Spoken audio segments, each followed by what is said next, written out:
Jerusalem today. As always, with MNL, we run with purpose and run for a cause. It's a great event to run for. They're my favorite run events ever.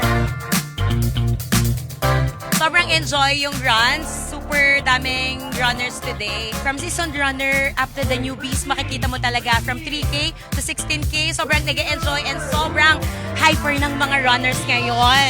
I really enjoyed the route. Sobrang lamig dito ngayon. But of course, we need to push ourselves. And I'm so lucky that I was able to finish it. It's very uplifting, very rewarding, very positive vibe, and you always feel very safe and looked after at the MNL City Run events. This is an activity wherein you just unwind, just relax to ease their minds, and para sa akin, magandang may ganong kang outlet, especially na nagbibigay ng ganitong opportunity si MNL. We're very straightforward to our goal.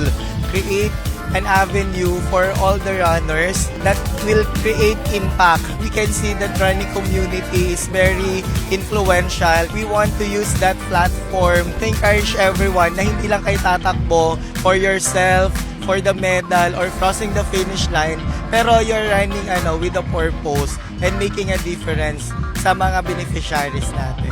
Nakakatuwa lang din yung activity na ganito kasi si Manila City Run, aside from you enjoying your run, makakatulong ka pa dun sa beneficiary nila, which is the chosen charity, yung Little Brave Hearts. Yes, sobrang sulit ang yung registration.